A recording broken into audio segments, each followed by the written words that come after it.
Eu vou tentar continuar algumas coisas que foram trabalhadas ontem. Sei que há muitas pessoas que estiveram ontem, reconheço algumas caras, algumas que não estiveram, mas o enfoque hoje é muito centrado sobre o problema da formação de professores, na perspectiva da formação contínua ou continuada, mas num conceito mais amplo de formação de professores.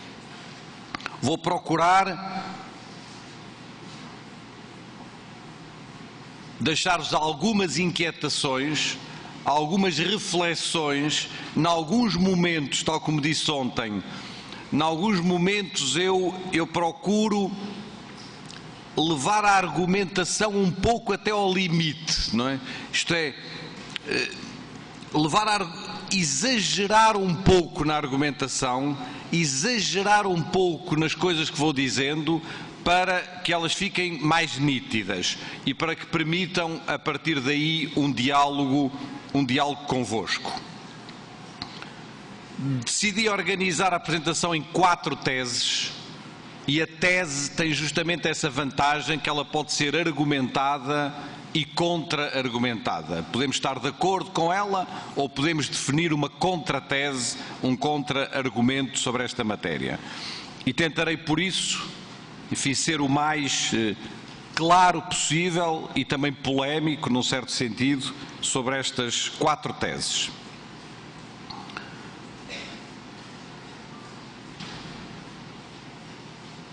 Aqui há muitos anos atrás houve um psicólogo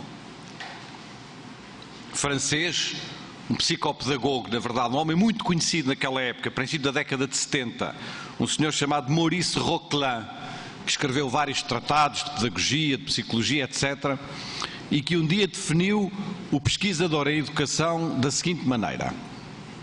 Dizia ele, e eu vou-vos dizer que muitas vezes me sinto assim, dizia ele que um pesquisador em educação é um senhor ou uma senhora que anda a correr atrás dos seus livros aos gritos: alto lá, não era bem isso que eu queria dizer, não é? E o que o Maurice Roquelin queria com esta expressão era explicar que muitas das coisas que nós dizemos, uma vez apropriadas pelas pessoas, elas dão origem a um conjunto de coisas com as quais nós muitas vezes não nos reconhecemos. O caso que eu aqui vos vou falar de alguns conceitos tem a ver com isso. Não é porque os conceitos estejam errados, mas é porque muitas vezes eles foram apropriados de uma maneira e transformados numa linguagem e numa maneira e em práticas, e a certa altura os conceitos perdem utilidade. Eles deixam de nos ser úteis porque eles foram vulgarizados de uma tal maneira e deram origem a coisas tão díspares, tão contraditórias, que deixaram de ter utilidade para pensar. Num certo sentido, o Gabriel Compaoré, alguns aqui conhecedores da história da educação sabem que o Gabriel Compaoré foi o grande educador do final do século XIX, foi o homem conhecido em todo o mundo e que circulava em todo o mundo e divulgado em todo o mundo. O Gabriel Compaoré dizia uma coisa parecida com o que disse o Maurice Roquelin. Dizia ele: como educador, passo metade da minha vida a defender certos ideais e a outra metade a lutar contra as falsas apropriações destes ideais e o modo como são erradamente concretizados. Esta ideia de que, quando uma teoria nos sai das mãos e ela é difundida, num certo sentido é a vitória dessa teoria, mas num certo sentido também é colocar a teoria perante práticas que nem sempre nós estamos de acordo.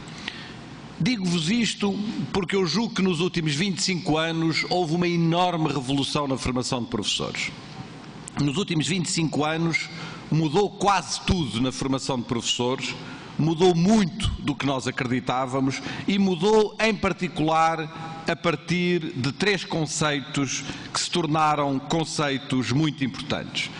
A questão do desenvolvimento profissional, a que eu virei aqui, voltarei várias vezes a este tema na minha palestra, o desenvolvimento profissional dos professores, o desenvolvimento profissional docente, a questão do professor reflexivo e a questão do professor investigador ou do professor como pesquisador. São três conceitos que são paralelos, que são simultâneos e que, num certo sentido, deram origem a um enorme consenso do ponto de vista dos discursos, mas que tiveram pouca concretização na prática das nossas escolas. Se há uma ideia que orienta esta minha palestra, é justamente esta ideia de que conseguimos muitos consensos nos discursos, mas que a realidade concreta das nossas escolas e da formação de professores continua a ter práticas relativamente empobrecidas. O que eu vou tentar fazer é dizer de acordo. Se estamos de acordo com estes conceitos, o que é preciso fazer para que estes conceitos se tornem uma realidade na nossa prática cotidiana, na realidade concreta das nossas escolas e da profissão docente?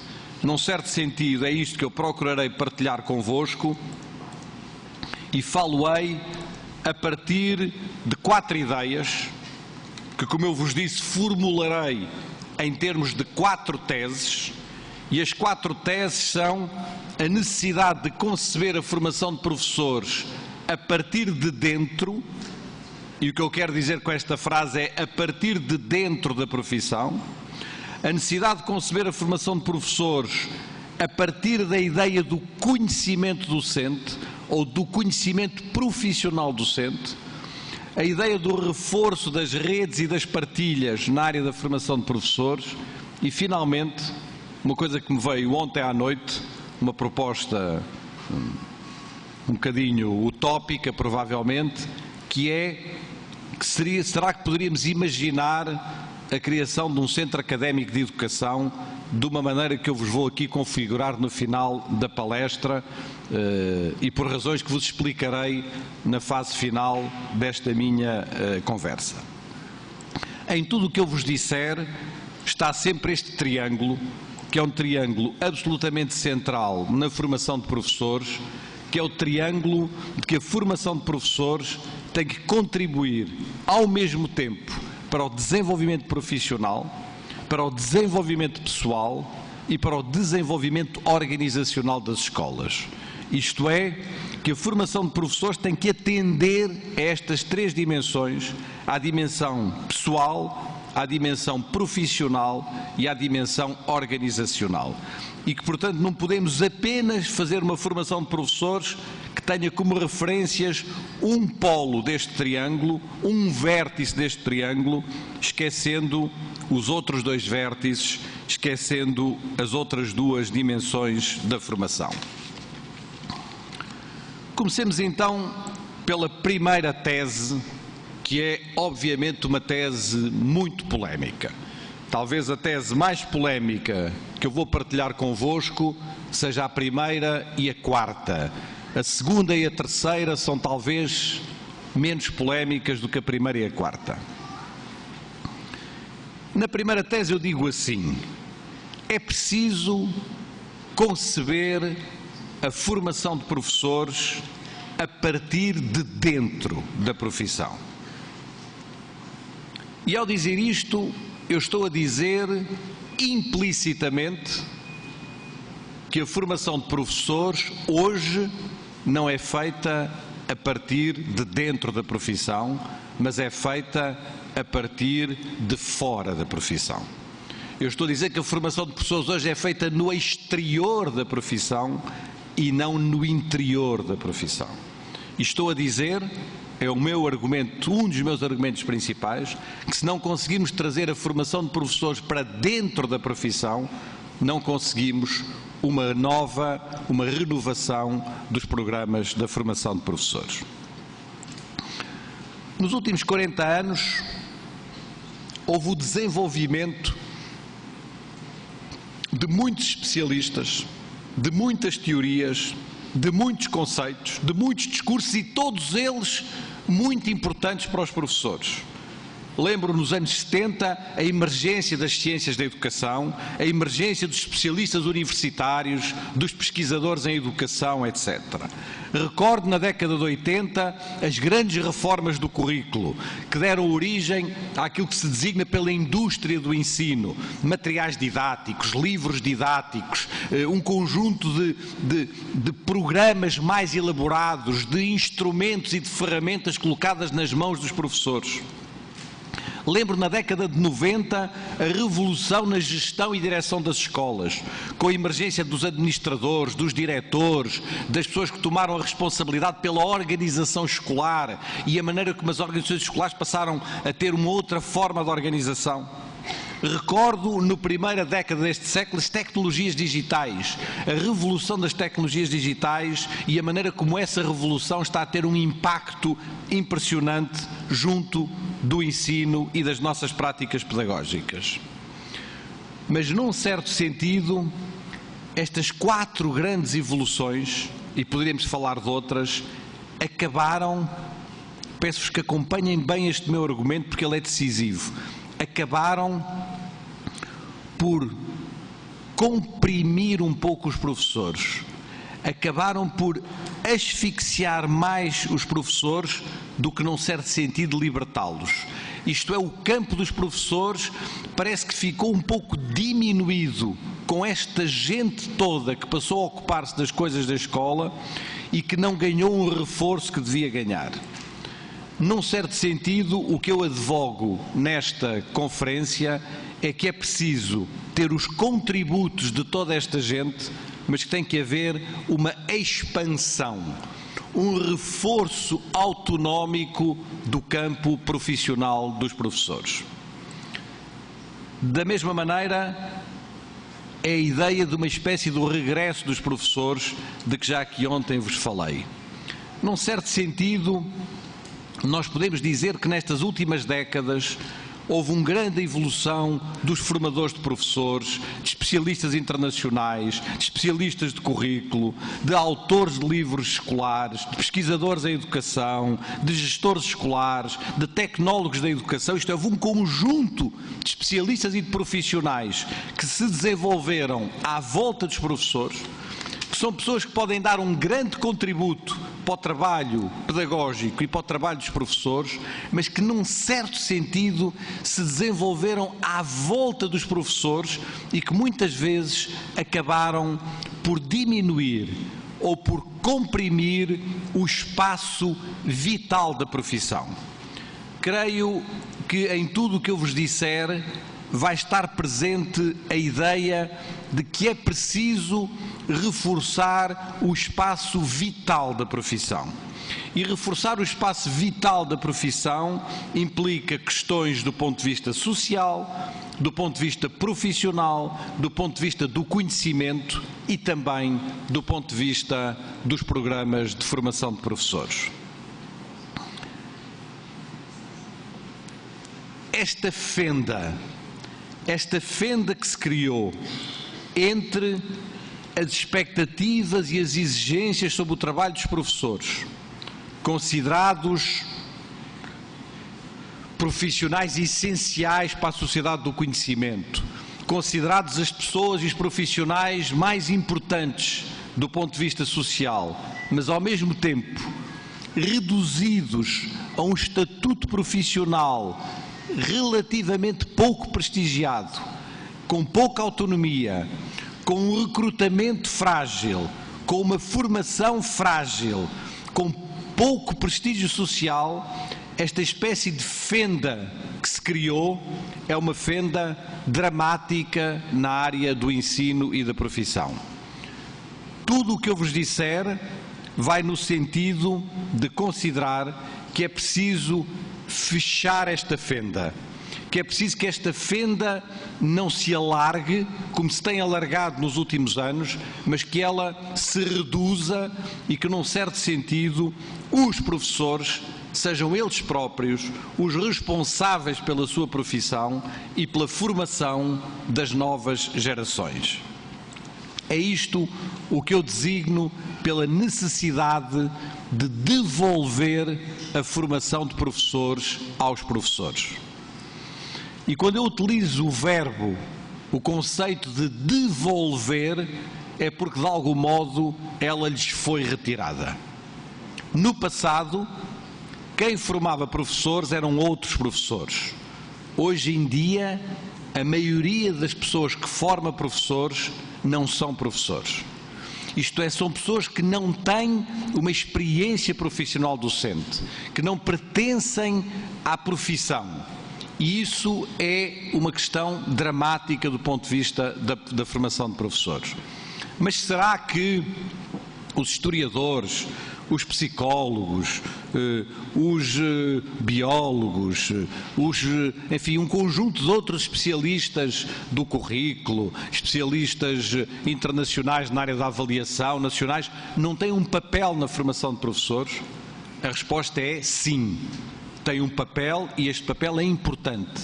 Mas quem deve controlar a formação de professores, quem deve dirigir a formação de professores, devem ser os próprios professores organizados coletivamente. É assim, como eu vos dizia ontem, com as principais profissões que existem nas nossas sociedades. Os biólogos, os químicos, os especialistas de diversas áreas têm um papel importante na formação dos médicos. Mas quem controla a formação dos médicos são os próprios médicos. E não são dirigidos por outras profissões que controlam os seus programas de formação. E creio que, se não conseguirmos fazer esta mudança do ponto de vista da profissão docente, dificilmente conseguiremos encontrar programas de formação de professores que sejam adequados, que sejam adaptados e que possam responder às necessidades de desenvolvimento da profissão. É por isso que eu digo que a formação de professores deve passar para dentro da profissão, isto é, deve basear-se na aquisição de uma cultura profissional, se quiserem, de uma socialização profissional, que conceda, em particular, como eu aqui disse ontem, aos professores mais experientes e mais competentes um papel central na formação dos mais jovens. Nas profissões, esta espécie de referência em relação aos professores mais experientes, aos professores mais competentes, é central na formação de qualquer profissional. Todavia, ela não é central na área da formação de professores. Como se fosse possível formar um novo professor, esquecendo os professores mais experientes, esquecendo os professores mais competentes, esquecendo, num certo sentido, o património profissional da profissão. Como se fosse possível formar um professor com um bocadinho de história e um bocadinho de teoria de currículo e um bocadinho de pedagogia e um bocadinho de métodos disto e um bocadinho de pesquisa e desta coisa nascesse um professor. Não nasce. Um professor não nasce desta amálgama de uma disciplina de A mais B mais C, por mais inteligente que ela seja. Um professor nasce da aquisição de um património profissional que só pode ser transmitido pelos professores mais experientes, pelos professores mais competentes, pelos professores que têm mais capacidade e mais experiência do ponto de vista profissional. Se não pusermos isto na cabeça como uma orientação para todos os nossos programas de formação de professores, quer seja na universidade, quer seja na rede, quer seja nas escolas, e isto não for uma matriz do nosso pensamento, podemos inventar tudo o que quisermos, programas de formação que parecem geniais, mas no final não vamos ser capazes de formar professores com capacidade de intervenção nas escolas e com capacidade de renovação da profissão. Esta é a minha primeira tese formulada de maneira um bocado excessiva, de algum modo um bocadinho provocatória, na ideia de passar a formação de professores para dentro da profissão. A minha segunda tese, retomando uma pequena frase que também aqui vos disse ontem, a minha segunda tese é a seguinte. É uma tese mais epistemológica, mas que eu vou tentar formular de maneira relativamente simples. Escrevi assim: a atividade é o caminho para o conhecimento. O que é que eu quero dizer com isto? Deixem-me voltar ao insulto que partilhei convosco ontem deste senhor, um grande romancista, um grande ensaísta inglês, o Bernard Shaw, um grande dramaturgo também, que nas suas máximas para revolucionários, Maxims for Revolutionists, escreveu o maior insulto que jamais foi dirigido à profissão docente.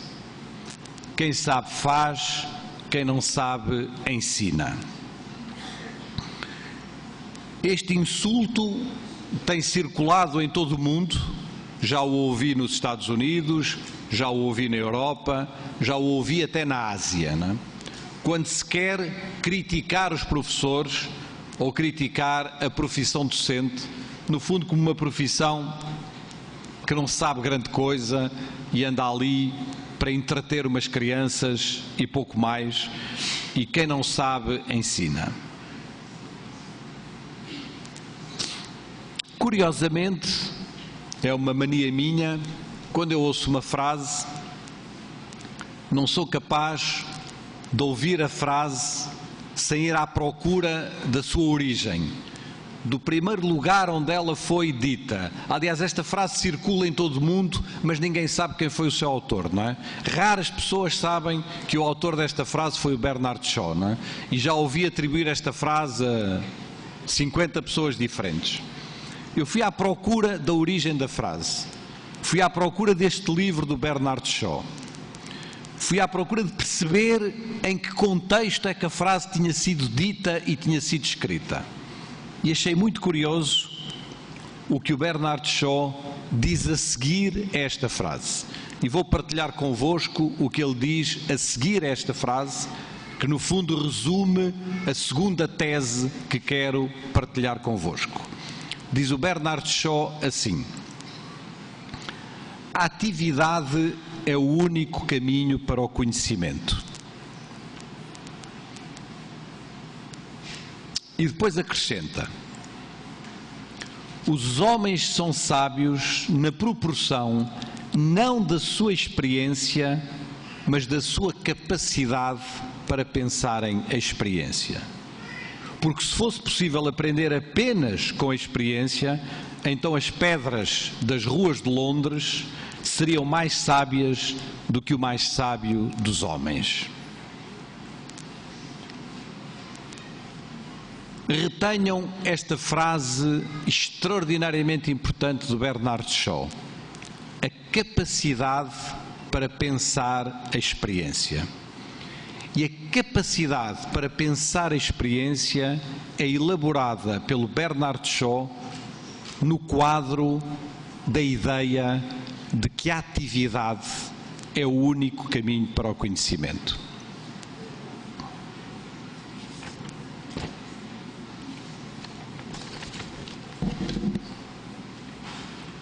O que é que nós podemos retirar daqui para a formação de professores?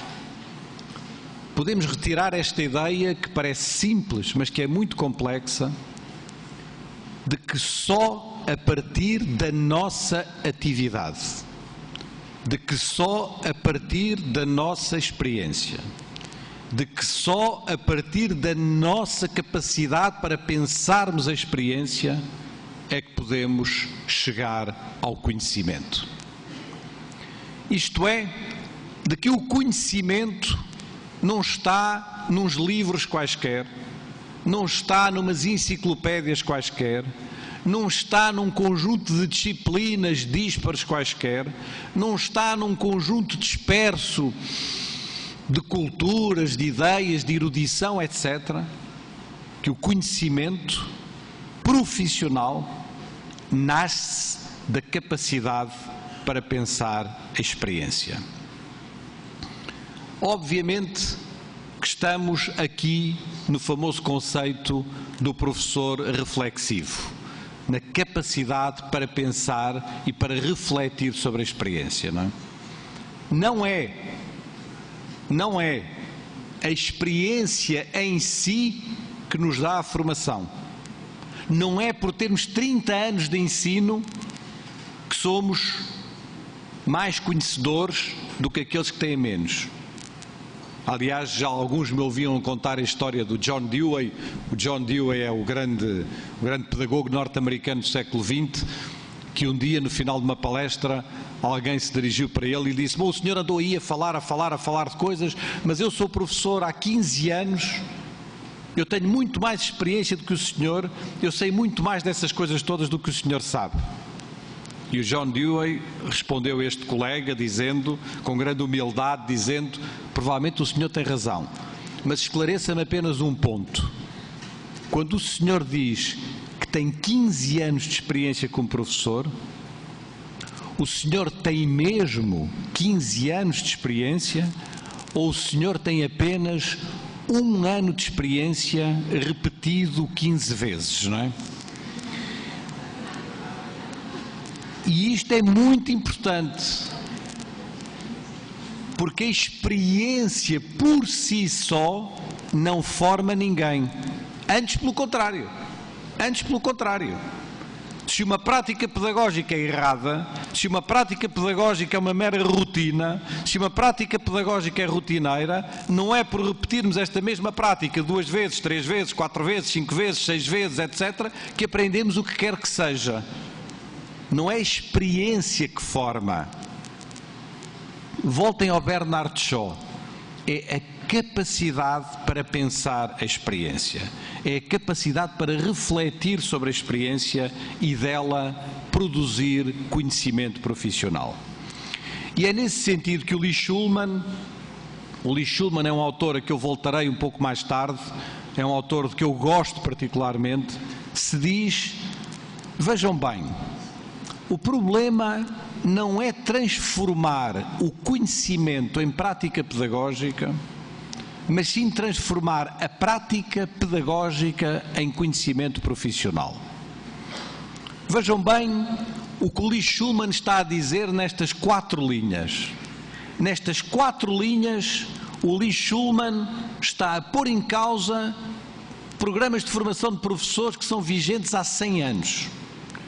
Porque os nossos programas de formação de professores estão baseados na seguinte ideia: há conhecimento matemático, conhecimento histórico, etc. E o trabalho do professor é pegar neste conhecimento e, através da sua metodologia, transformar este conhecimento em prática pedagógica. Estes são os nossos conceitos. Há um conhecimento que existe, disponível, e através de um processo didático, de transformação didática, nós vamos transformar este conhecimento em prática pedagógica. Pois o Lee Shulman diz que não. Diz que o processo não é este. Que o processo é, a partir da prática. Voltamos ao Bernard Shaw. A atividade é o único caminho para o conhecimento. Através da prática e de uma reflexão sobre esta prática, sermos capazes de elaborar um conhecimento profissional docente.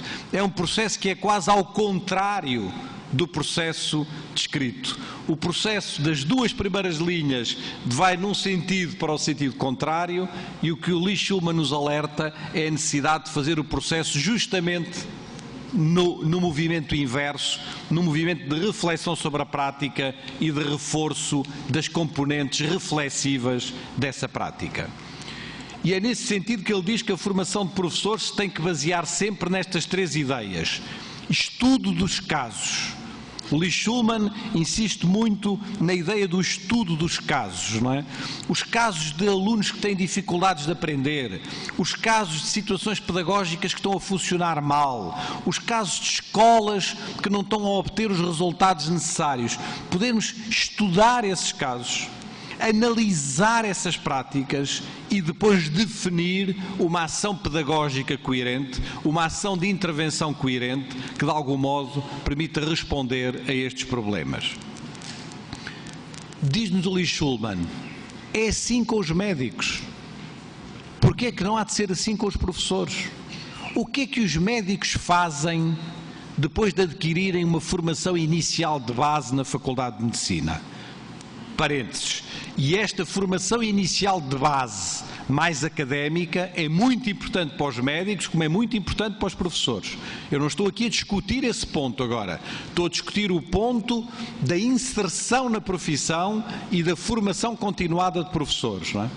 O que é que os médicos fazem depois de adquirir essa formação médica?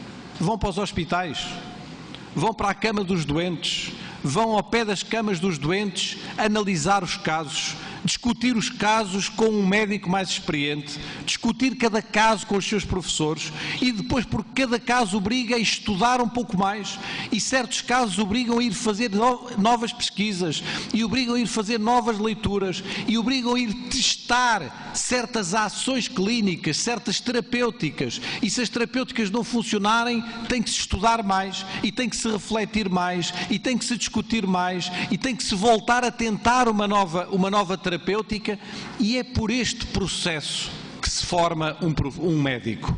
Na minha opinião, devia ser também por este processo que se devia formar um professor. Não ir fazer a ação A, o seminário B, o curso disto, o seminário daquilo. Tudo isso certamente é muito importante. Tudo isso certamente é muito importante, mas não é isso que forma um professor. É importante como uma bagagem teórica, como bagagem intelectual, como um certo conhecimento das realidades, do que se faz no mundo, uma certa mundividência, uma certa abertura da profissão. Tudo isso é muito importante, mas não é isso que forma um professor.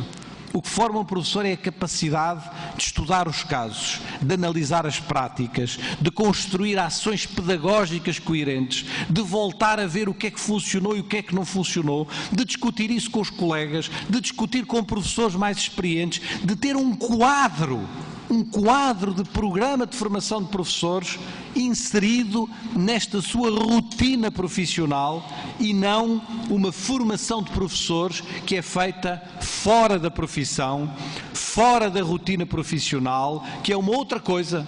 Vamos fazer um curso à universidade, vamos fazer um curso a um centro de formação, etc.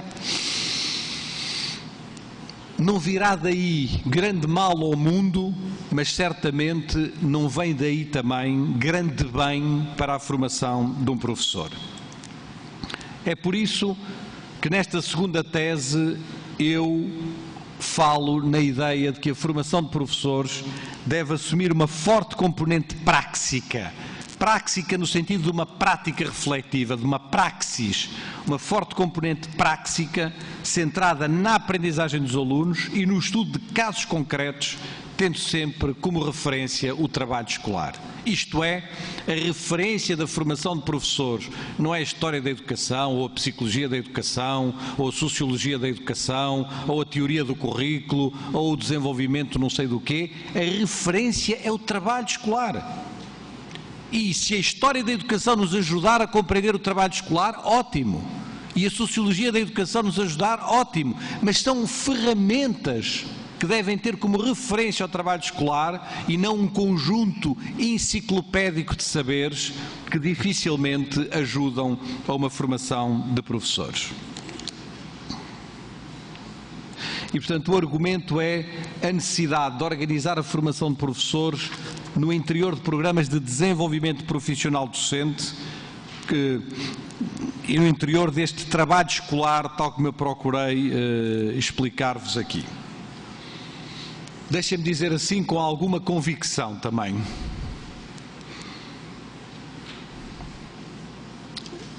Nada do que eu vos estou a propor se fará se nós não conseguirmos romper com um certo individualismo da profissão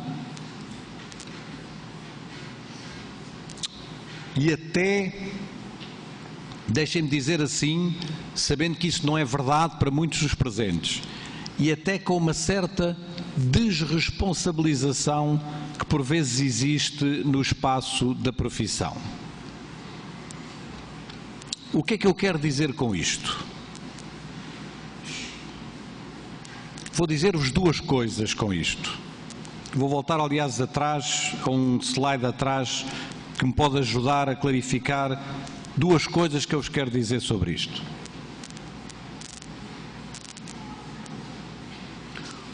Um dos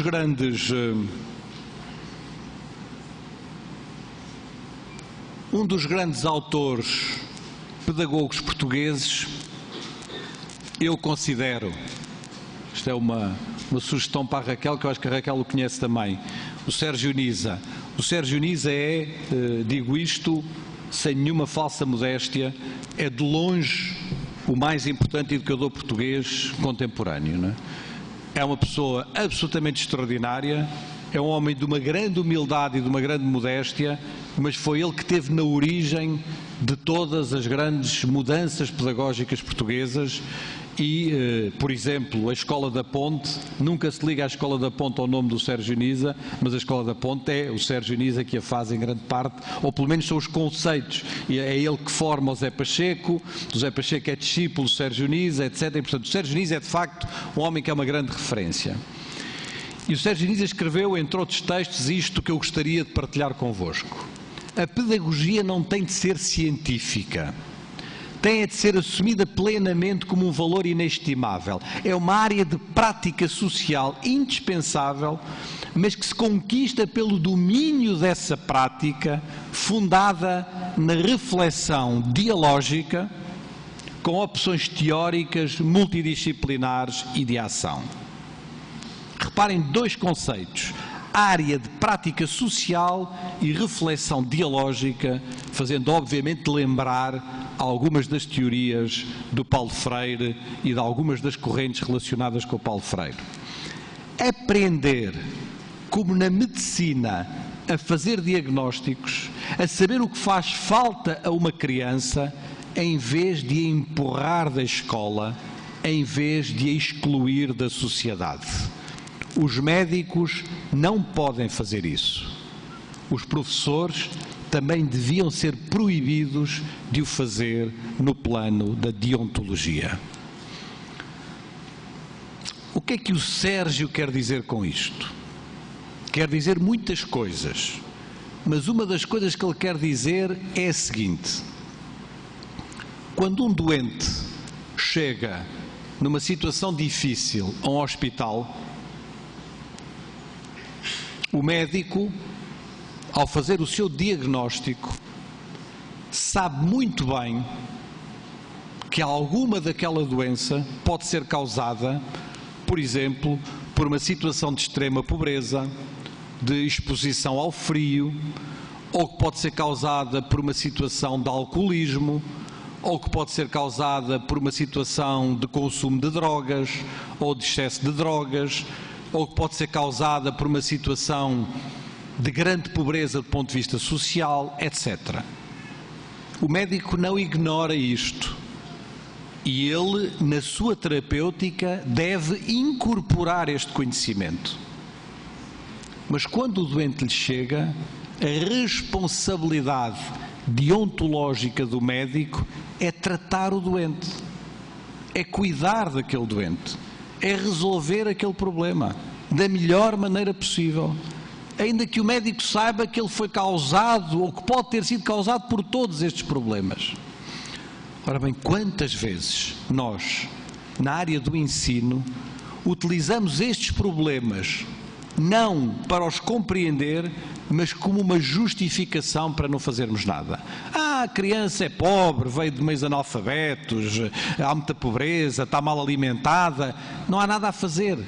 Bom, o problema não é saber se há alguma coisa a fazer ou não, nós temos que fazer, temos que conhecer a realidade mas para intervir na realidade e não para a utilizar como uma desculpa para não fazermos e para não intervirmos. Ora, este problema, que é um problema deontológico muito forte, é um problema que obviamente hoje é difícil de equacionar a não ser num quadro de responsabilidades profissionais. E nós não podemos, na profissão, deixar de ter uma cultura profissional mais partilhada. Deixem-me falar outra vez dos médicos. Os médicos são uma profissão muito corporativa. Protegem-se muito uns aos outros. Procuram, muitas vezes, até esconder certas situações que se passam. Mas, se um profissional médico num hospital cometer erros um dia, 2 dias, 3 dias, ao terceiro erro, este profissional médico é chamado a atenção e ele não continua a cometer estes erros, não é? E eu tenho visto isso no hospital da minha universidade, como a partir do segundo ou terceiro erro que é cometido pelo médico, ele é chamado a atenção pelos seus colegas, pela direção do hospital, etc.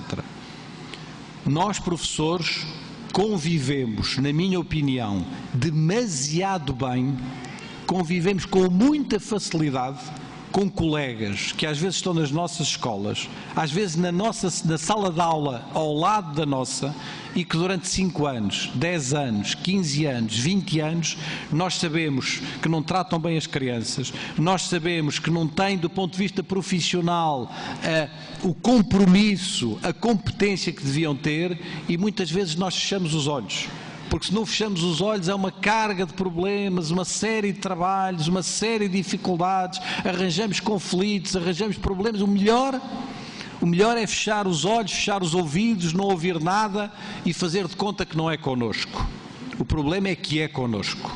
É connosco do ponto de vista desta partilha profissional e desta colaboração que tem que existir no espaço da escola. É por isso que a formação de professores tem que atender a estas 4 dimensões. À dimensão do trabalho em equipa, à dimensão das chamadas comunidades de prática, de que eu aqui vos falei ontem também, à dimensão do projeto educativo de escola e a uma outra dimensão, de que eu não tinha ainda falado, que é a dimensão dos movimentos pedagógicos. Isto é preciso que os movimentos pedagógicos, que os movimentos de reflexão, que são diferentes das comunidades de prática. As comunidades de prática são as comunidades existentes no interior de uma escola, de uma organização. Os movimentos pedagógicos vão muitas vezes além dessa escola para criar certas filiações, certas tendências, como o movimento da escola nova, ou da escola ativa, ou o movimento de Freinet, ou outros movimentos, o movimento da cooperação, etc. Nós precisamos de alimentar-nos desses movimentos, do trabalho em equipa, e tudo isto em função do enriquecimento de um projeto educativo em função do qual a formação de professores seja realizada.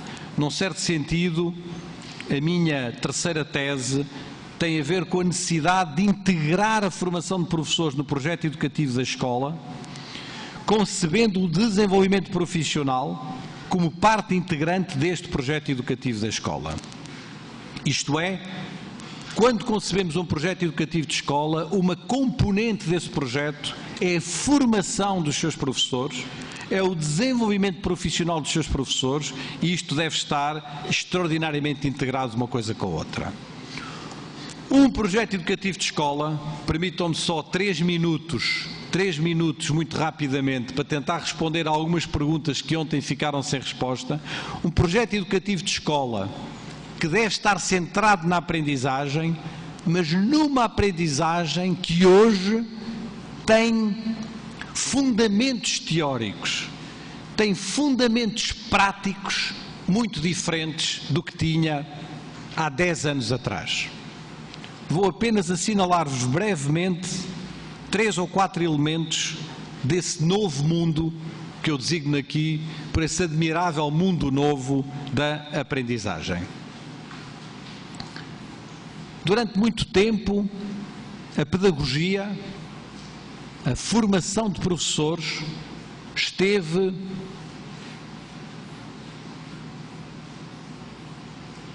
entalada existe na vossa língua? Existe, não?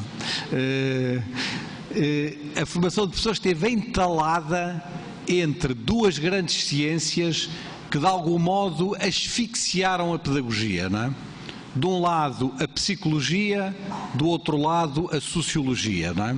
Estas duas ciências, num certo sentido, entalaram a pedagogia e dominaram muito das práticas e dos programas de formação de professores até aos nossos dias.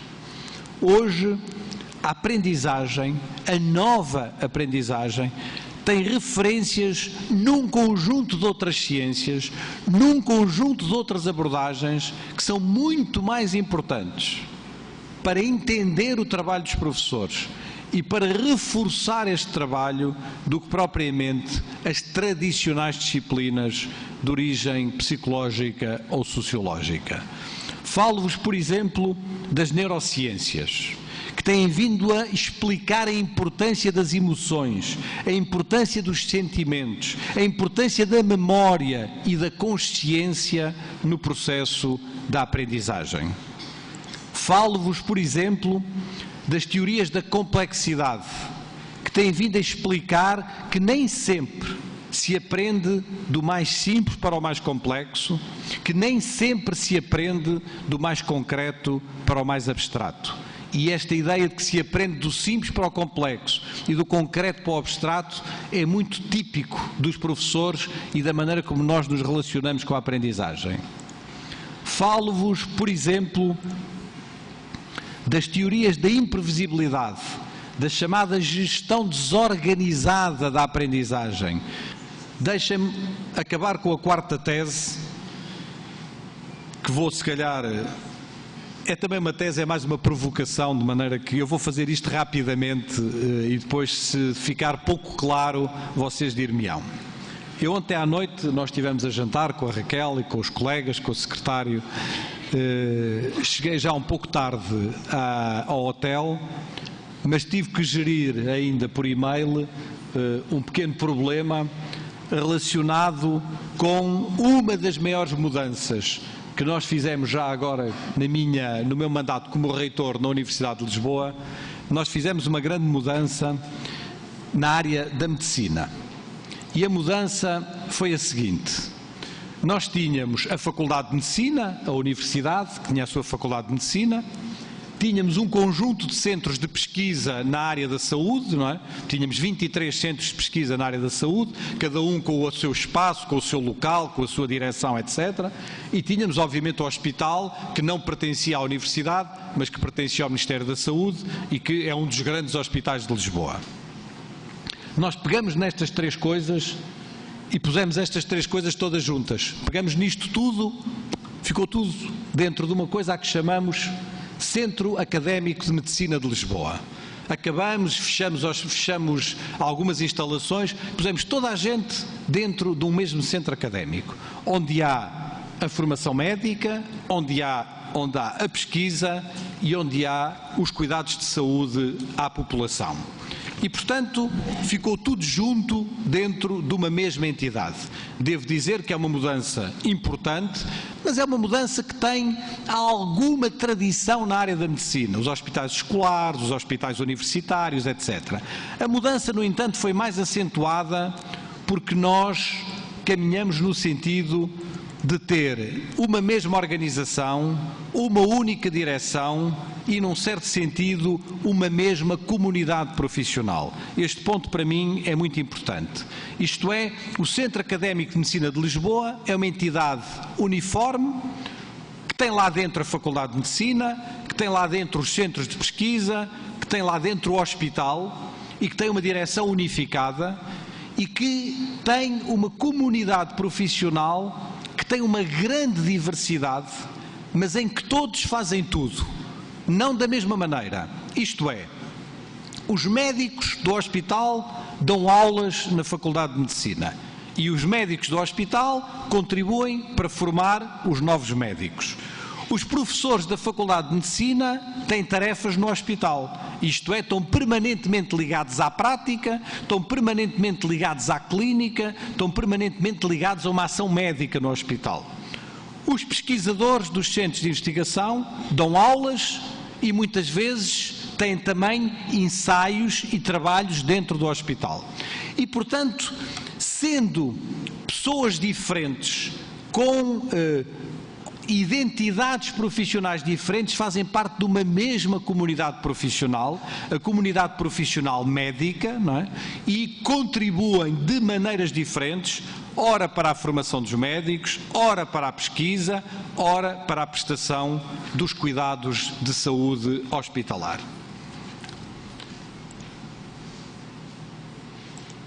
A minha pergunta é, e será que no caso dos professores e dos docentes é possível fazer uma coisa semelhante a esta ou não é possível fazer uma coisa semelhante a esta?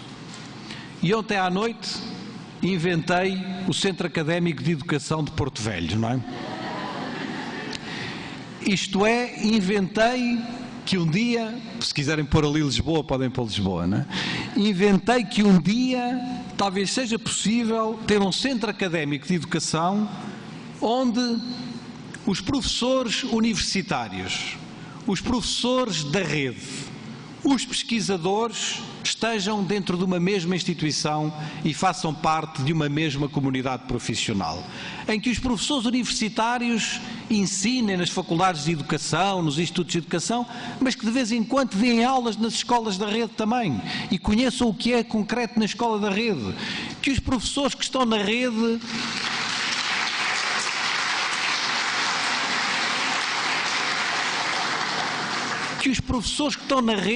pelo menos alguns deles, sejam chamados a dar aulas nas faculdades de educação e a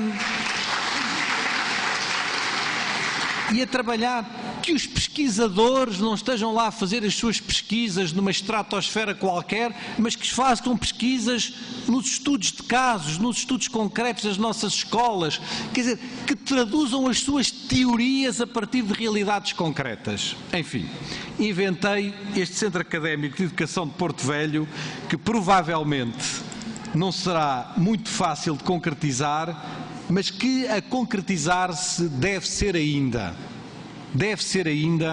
e isto para mim é muito importante, um lugar de debate público, um lugar de apoio às políticas públicas de educação, um lugar de apoio à avaliação do sistema e das escolas. Precisamos de instâncias que pensem o sistema, que pensem as escolas, que reflitam sobre isso e que possam influenciar também as políticas públicas neste domínio. A minha pergunta é possível fazer com que um centro destes funcione?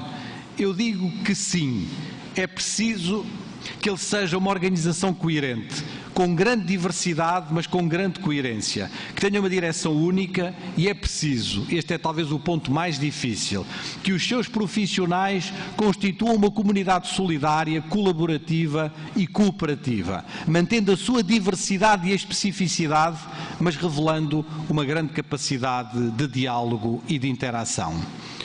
Criar um centro deste tipo é possível, Nós temos um património histórico e um património de experiências na profissão que tornam possível caminhar neste sentido. Numa certa perspectiva, quando se inventaram as escolas normais no século XIX, há 150 anos, a vocação das escolas normais era um pouco esta, não é? Eram escolas que não eram apenas de formação de professores, eram escolas onde se produzia as políticas públicas, onde de algum modo se criava uma lógica bem para além da simples formação de professores, não é? É possível criar, mas obviamente que há muitas dificuldades, não é? E duas das principais dificuldades é o facto da educação ser um campo social muito valorizado. Os professores são muito importantes, toda a gente acha que os professores são muito importantes, mas ser um campo profissional um bocadinho empobrecido e, sobretudo, de haver no interior do campo educativo estatutos profissionais muito diferentes entre os universitários, os pesquisadores, os professores da rede. E, portanto, um projeto destes só poderá ir à frente no quadro de uma certa aproximação destes estatutos e se as pessoas se sentirem fazendo parte de uma mesma comunidade profissional. Enfim, eram estes os meus apontamentos sobre a necessidade, como quarta e última tese, porque já falei demais, como quarta e última tese, de reconstruir o espaço académico e institucional da formação de professores e inventar a possibilidade de um centro académico desta ordem.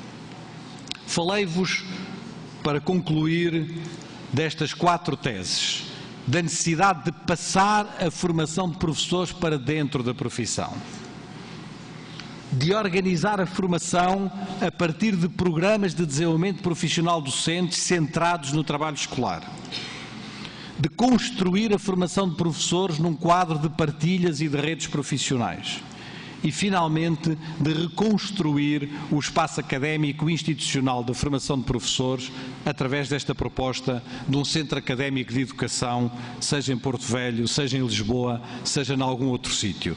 Não conheço nenhum que exista no mundo, pode ser que o de Porto Velho venha a ser o primeiro e, se assim fosse, não é? Seria um grande regozijo para mim, para todos, e seria um grande contributo que vocês dariam para a educação no mundo e até para a renovação da formação de professores no mundo. Deixem-me acabar com um pequeno apontamento de 30 segundos, um pequeno apontamento que responde à apresentação que a Raquel Volpato Serbino teve ontem a gentileza de me fazer. A Raquel, na apresentação que me fez ontem, deixou 3 apontamentos, que são apontamentos que vêm de uma citação de um livro meu, que talvez alguns que estiveram aqui presentes não tenham percebido totalmente e que eu terminaria esta palestra agradecendo a vossa atenção, deixando-vos os meus contactos de e-mail no final da apresentação, dizendo-vos que estarei à vossa disposição, tanto a seguir à palestra, como por e-mail ou por outras vias, para convosco continuar este diálogo. Vir a uma cidade, vir falar com as pessoas, vir falar com os colegas é um compromisso. Para mim não é chegar aqui, falar 2 horas e ir-me embora. E, portanto, eu sinto um compromisso convosco e tenho todo o interesse, e falo-ei, em poder continuar este diálogo das formas que entendam adequadas. Deixem-me partilhar convosco esta citação que ontem a Raquel introduziu de forma muito elegante na apresentação muito afetiva que fez, enfim, do meu currículo. Todos nós temos livros e eu, em particular, ando sempre com alguns livros e com alguns autores toda a vida. Eu sou um leitor compulsivo, mas há 3 ou 4 autores que andam sempre comigo na vida, não é?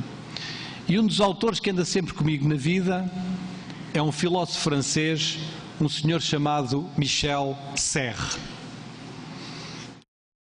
O Michel Serres, para mim, é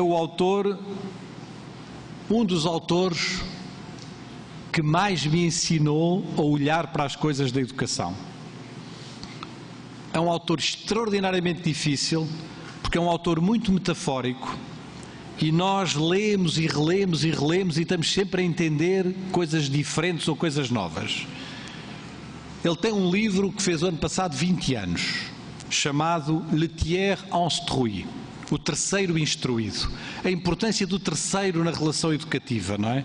A importância da interação no terceiro educativo, a importância da terceira coisa, de não fechar a educação numa dicotomia. A educação não é a margem esquerda ou a margem direita. Como eu dizia numa conferência, utilizando aliás o título de uma obra do João Guimarães Rosa, a educação ou a pedagogia é a terceira margem do rio. A terceira margem do rio, porque a terceira margem é o próprio rio, é o movimento do rio, é o processo. A educação não cabe numa margem ou na outra, na margem direita ou na margem esquerda, cabe nesse processo.